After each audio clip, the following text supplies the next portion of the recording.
even with him on the all-time National Football League list.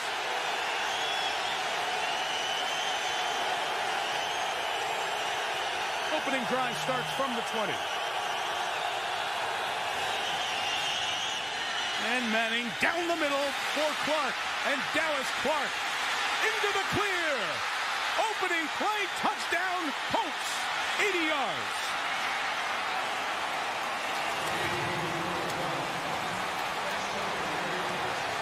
Well, that pulls the plug on the party. I tried to tell you, I call that guy the sheriff, and he doesn't waste much time. They get a classic two-deep zone, and he goes right to the aggressive play-action pass. They fool the inside linebackers, and Dallas Clark has speed to finish. A year ago, the Colts could not run the football. They didn't run it well last week, yet why would a defense bite on the play-action fake? Aiken Adele, number 51, the linebacker, looking in the backfield, gets caught. Adam Vinatieri adds the extra point, and it takes a dozen seconds for Manning and the Colts to get on top by 7. Hey guys, this looked like two-man, and the linebacker, he's man-to-man with Dallas Clark here. But you got to think about it, he's in the box as a linebacker, so he's responsible for a particular gap. So guys, if I had a guy tell me, hey, I don't know anything about football, can you show me give me a structured format and a path to follow so I can learn? The first thing I would give him is the video I dealt with on what each zone means. So that's really a basic video. And then I would move on to the 422031, okay? The numerical sequence that kind of entails every defense in the game. And then the third step, I would tell them, learn the strengths and weaknesses of those 6 shell coverages. And after that, the sky's the limit, because you'll have a structured approach in how to attack defense, how to call defense, etc. Okay? I gotta tell you, this was a method of attacking two-man that I've never incorporated into my game. I went and watched this replay of Manning against the Dolphins, and when I saw this, I thought that this was a beautiful way to attack two-man. And it strikes with like the core element of football, trying to get a numbers advantage, okay, or putting players in the conflict. And when you think about it, with this defender in man-to-man coverage on Clark, and he's also responsible for a particular gap in the box, he is put into conflict if we run a play-action pass. If we just drop back pass, then he's just going to play his man. Obviously, he would want to play with inside leverage, I would assume, while playing two-man, okay? But with the play action, well, it might be a run. I have to honor my gap, and that's all it takes for you to hesitate at all. And Clark just runs right by him and runs like the little post into the deep middle of the zone, and the rest is history on this play. Go ahead and watch this. You'll see right here, there's the linebacker that's going to be responsible for Dallas Clark. The play action, you see him take one step up. That's all it takes is one step, and Dallas Clark gets behind the coverage. Both safeties are dividing, so there's a big void in the middle of the field. But Aiken Adele cannot take that step forward. This is what Peyton Manning, the sheriff, is a master at. So let's put ourselves in the position of a defender. He's in man-to-man coverage on the tight end. Let's say that he is responsible for a gap. You can kind of tell the amount of pressure or conflict that a player could be put into on a play action fake.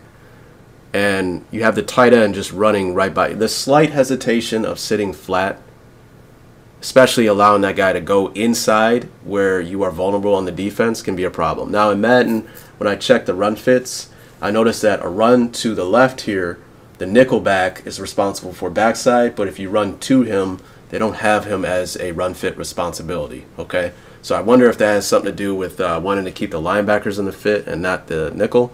Not sure. But on an action like this, you see how that linebacker is way out of position on a run to his side, and he has to honor man-to-man on the tight end. As you see here, snap the ball. And, you know, I did this over and over and over again, and that's just another way you can attack two-man. So you guys, I decided to pick a random team. I went with the Bengals to test this out, went to the 49ers on defense, and I decided to, you know, I'm going to try the Bengals playbook. look through the playbook and look for instances in the play art where we can get the same situation whenever they are in two-man. I'm looking for a play where the tight end is obviously running a route off of play action, and what do you know? We got PA boot left. If they're in man-to-man and a linebacker is on the tight end, if he gets caught looking into the backfield, then we can get a really big play. Now, this is where I decided to pick a defense. So because we are in a base set with 2 tight ends, 2 receivers, and 1 back, if your opponent wants to match that personnel, they would be in a base set like 4-3, right? Now, you can one-up the personnel. That's what I call it, one up or one down.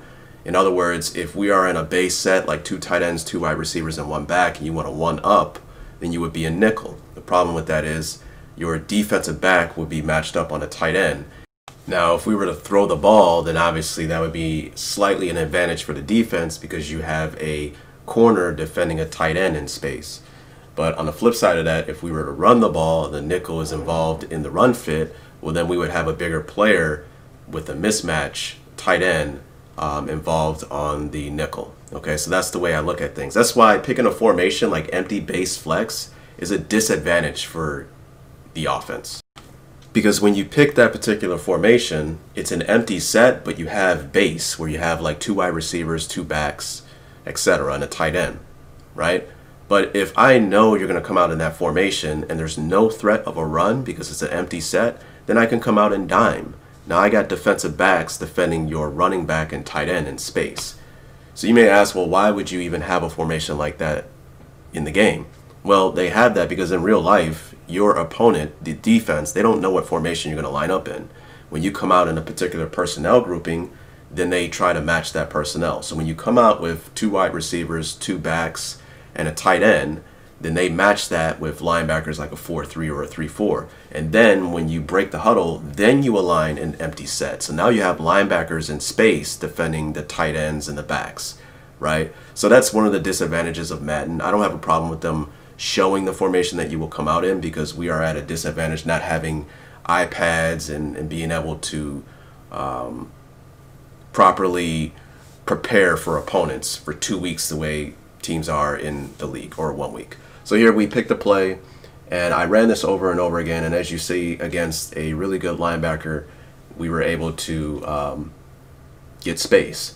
So I went and checked out how it looks in replay. What does he see? I don't think they have the animation to where he's looking in the backfield on a running play, but there's definitely something to this to where, hey, with the play action, he's supposed to be in the box honoring a gap, and he just gets caught almost every single time. Okay, so this is just another way to attack 2-man with play action and a tight end or whoever's the linebacker's defending. You attack the fact that he's in conflict. Words of the wise, if you are running a PA boot, you want to roll it to the way where your quarterback has an easier platform to throw. If he's right-handed, obviously you want to run to the right while running PA boot. You get a funky animation if you have a right-handed quarterback trying to throw to the left.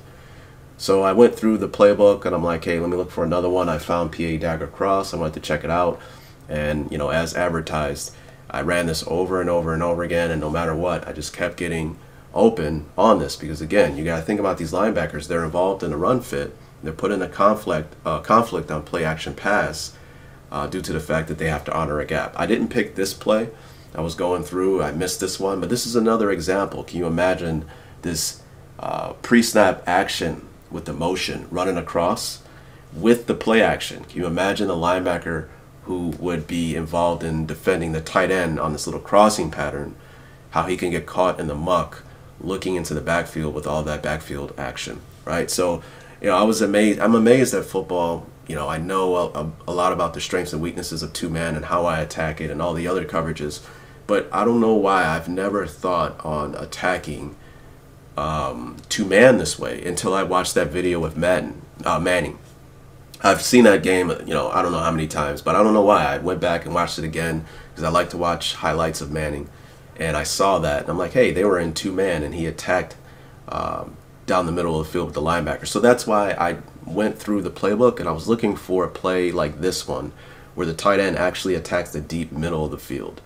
And as advertised, I just kept getting open on this throw. The problem was the safety over the top. So I tried to figure out ways to properly stretch him. I don't like how the linebacker or the tight end is running more towards the platform of where the safety is, right? But again, this is me just throwing the idea at you. Now you can go into your playbooks, go through it, look for instances where you have routes by the tight end paired with play action to where he's attacking the deep void down the middle of the field. Okay, so I kept running this over and over again, and I got a lot of success with this. So definitely check this out. There are times where they get kind of a little bit way too involved in a play fake, as you see here. Then they actually run into each other as well, and you could see that deep void down the middle of the field. Okay, so this is me just operating with the Bengals playbook, and I continue to fiddle around with it. So again, you guys know my deal. I'm not here to just show you money plays. That's not me at all. I like to give you concepts, and I always say this, keep this in mind, right? When you learn one play, you learn one play, right? But when you learn a concept, you learn 1,000 plays, right? So why not try to learn concepts as opposed to plays? Now with this in mind, you can go through 100 different plays in a lot of different playbooks and test out the theory in attacking linebackers with the conflict of play action behind it. Okay, and then on top of that, you think about two deep zone. If they're in two man with the two deep safeties and they're splitting the field, then let's find a play action play to where we are sending the tight end down the middle of the field paired with the play action. And this is how we can get big plays against two man. Okay, so obviously I'm going to pair this with my current playbook, Run Balanced, and I've already been doing it for great success. I run the single back ace formation, and we have a lot of good stuff in this playbook. PA all go. We have a different play action that I use, and then I pair it with inside zone. So imagine pairing this with the run as well to really put a lot of pressure on your opponents. Obviously, we want to keep in mind the personnel grouping that they come out. So if they come out in dime, run it, right? If we are in a base set, now we can pick different runs to attack the front that you present and put you in a world of hurt, you know. So I have yet to see someone develop a scheme off of a 3 tight end set or a 2 tight end set. I can only imagine the amount of problems you can present to a defense by incorporating those particular formations and personnel groupings. And I think it would be a lot of fun to do so. So definitely check out, I think I did on the random playbooks, the Pittsburgh Steelers playbook.